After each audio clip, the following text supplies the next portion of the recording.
Thank you very much. It's an honor to be here. I'm delighted to be joining this group of distinguished speakers in talking about how digital technology is changing our lives, is changing how we work, and perhaps can lead to us imagining what the city of the future will look like. So a few years ago, I wrote a book called The Sharing Economy. In many ways, it was inspired by the pioneering work and the pioneering business models that were created by many Chinese platforms. Today, China's sharing economy is bigger than the sharing economy of the rest of the world put together. And so, I'm always happy to be here speaking in the country that is leading the world in the sharing economy. I was also inspired to write this book by some of the early pioneering efforts of sharing economy innovation in the city of Seoul and via Mayor Park. And so in many ways, the evolution of this book, the emergence of this book, has been a confluence of ideas from Korea and innovation from China. So I'm very happy to speak about it at this particular forum. Although the book is called The Sharing Economy, one central idea in the book is crowd-based capitalism. So let me explain what this idea is, because I believe it is central to the future of how many people in the world are going to earn their living. If you think about the history of how we have earned a living, in the 18th century, most people worked for themselves. The marketplace was the way in which you would go and buy goods and services produced by an individual. Over the 19th and 20th centuries, many of the industrializing countries of the world created a different form of organizing economic activity. We created the railroads, we created the steam engine, the internal combustion engine, the telegraph, the telephone. Then came mass production, then came mass distribution. And what we think of as work today is what evolved in the second half of the 20th century. Most of you either work for the government or probably work for a large company in which you provide your labor and talent and you receive a salary. And so what I am seeing happening in the 21st century is a combination of these two models, the market-based model and the organizational model, into a third form of organizing the world's economic activity. And I call this new way of organizing the world's economic activity crowd-based capitalism, and that is really the central idea of my book. Many of the early examples of crowd-based capitalism are in the sharing economy, but let me give you a few examples from across different industries so that you understand the pattern, you understand the central idea behind this notion of crowd-based capitalism. So if you think about how we used to get video entertainment, when I was a teenager, I would watch television. The content that was created, the programs, were created by one large set of companies, the movie studios or the television studios. The people who distributed that content to me, who transmitted that content to me, was a different set of companies, the television networks or the cable TV companies. So you had two sets of large companies, producers of content and distributors of content. Now let us contrast that with how we get video entertainment today, or how my teenage daughter gets video entertainment. The distribution is still done by a platform. In the United States, it is YouTube. In China, there are many. Youku is one. So this is a large company. It aggregates the demand. It brings the customers to the platform. It allows us to search and discover what we're looking for. And it provides some trust and some risk management. But the actual creation of the content is not done only by big companies anymore. It is done by a distributed and diverse group of people. Some of them are large companies, some of them are popular musicians, some of them are movie studios, some of them are specialists who create content for YouTube or Youku, but millions of them are simply individuals who are producing a little bit of video entertainment, which the platform then distributes to its consumers. So this idea that a platform brings the customers and aggregates the content from the crowd is central to crowd-based capitalism. And there are a number of other industries in which you see the same pattern.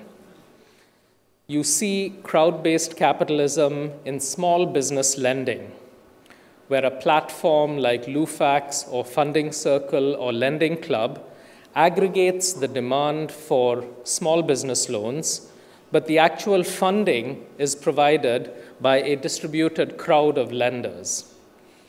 You see it in venture capital, where AngelList and CircleUp aggregate the demand from small, early stage startups, but the actual provision of funding to these companies is provided by a distributed crowd of small professional venture capitalists, professors, people who are simply gambling their money, but a distributed and diverse crowd of investors.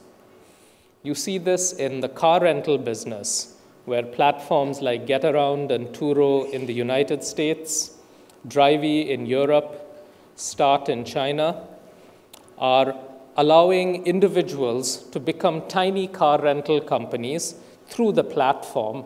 So you go to the platform to rent a car, but the actual car you rent is provided by an individual or a small business who is running their business through the platform.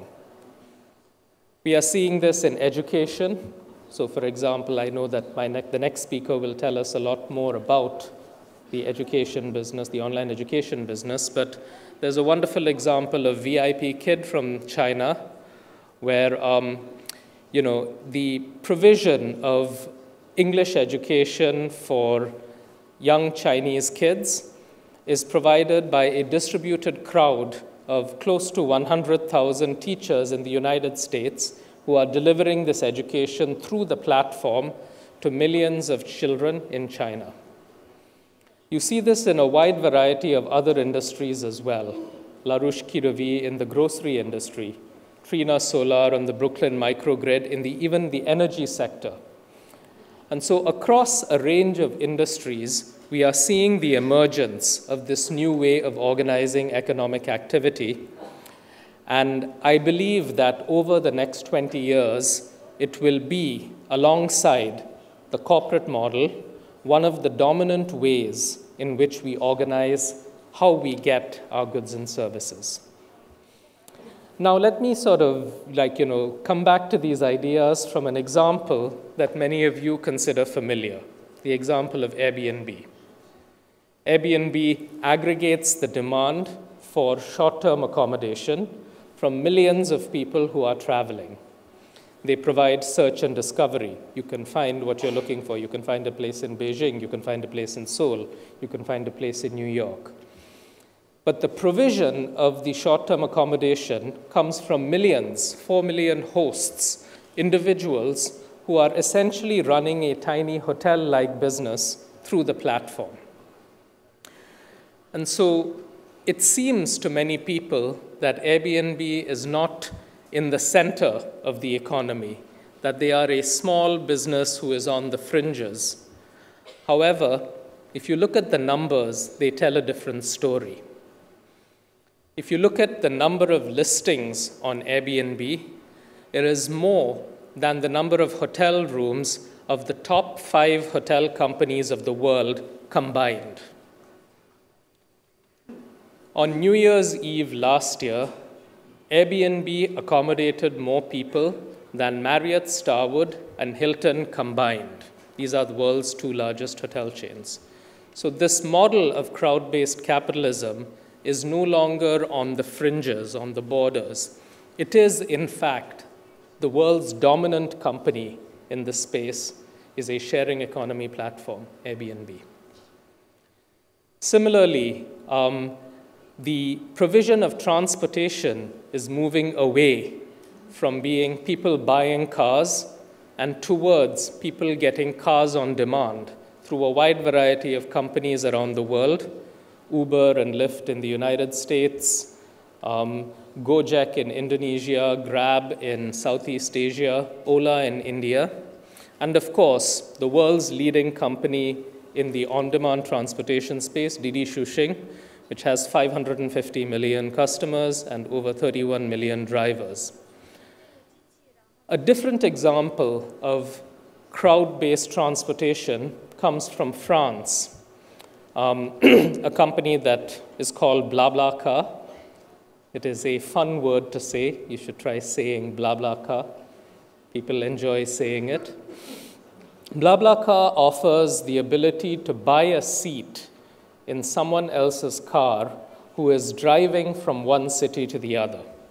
So let's say you are driving from Paris to Lyon, or you are driving from Munich to Hamburg, you are driving from Madrid to Barcelona, you are driving from Shanghai to Beijing. You can sell individual seats in your car to other people who are traveling in the same direction. And this may seem, again, like a bulletin board, like a small-scale activity.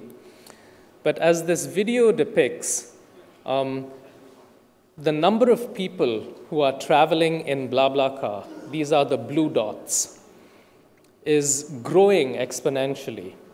In France, every 3 months, 5 times as many people travel on BlaBlaCar than on the French rail network Eurostar. Every day, 3 times as many people travel on BlaBlaCar than on the US rail network, the national rail network, Amtrak.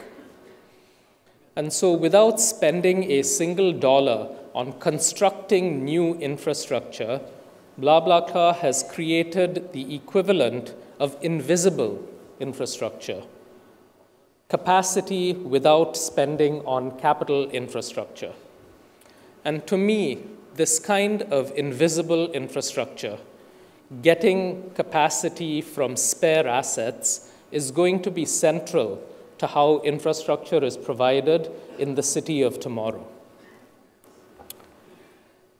Now, let's step back and think about how BlaBlaCar or Didi or Airbnb does this. Because you have to trust the person enough to get into their car and be driven to another city.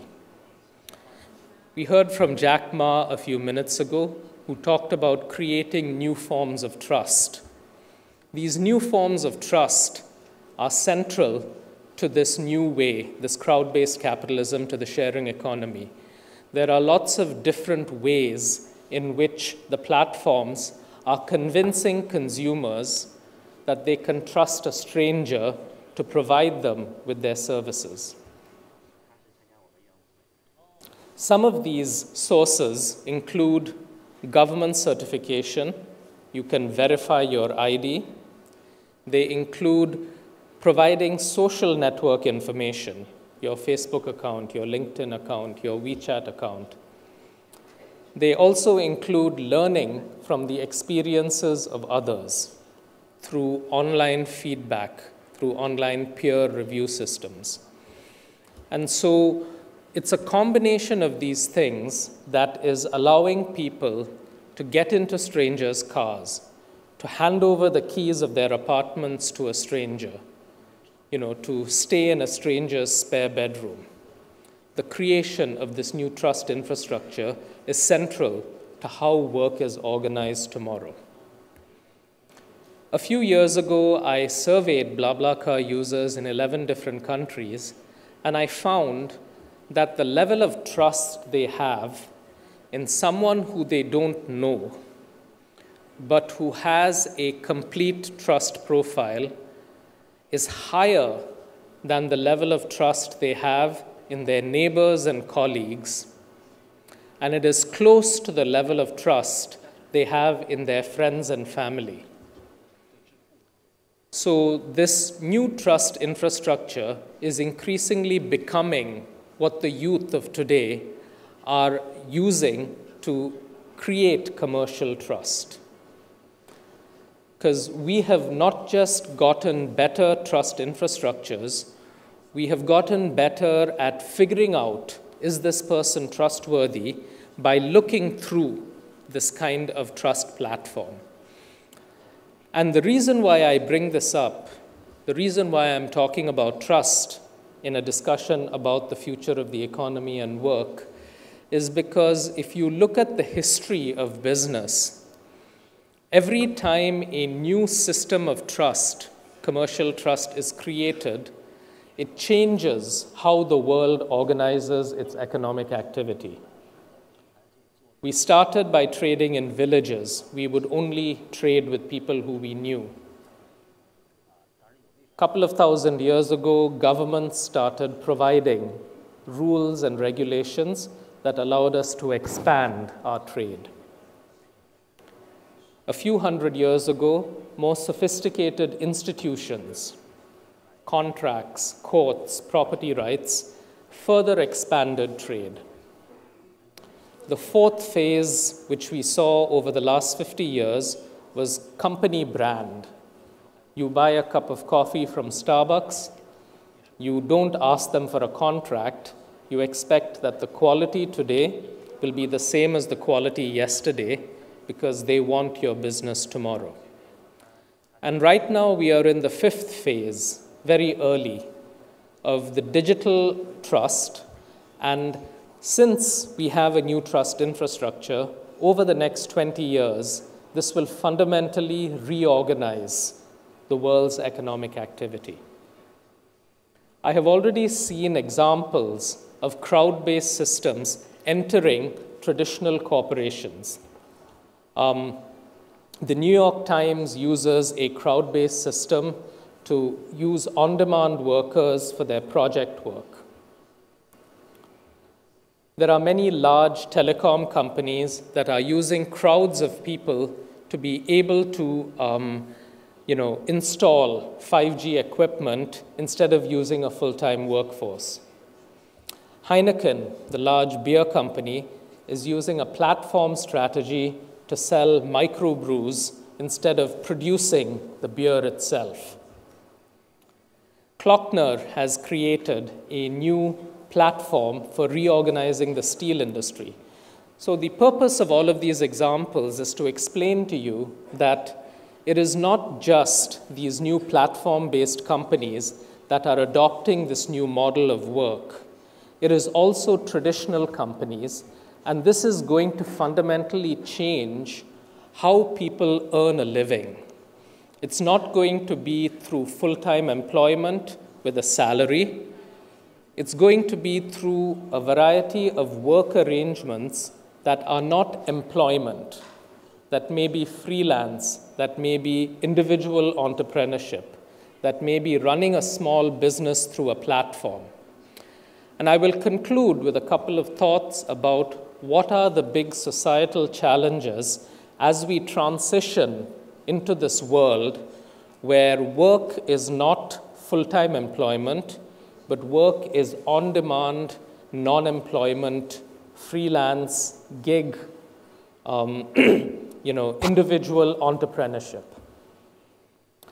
There are many examples of this from professional services as well. In law, in consulting, in public relations, in accounting, you are seeing more and more of this on-demand work.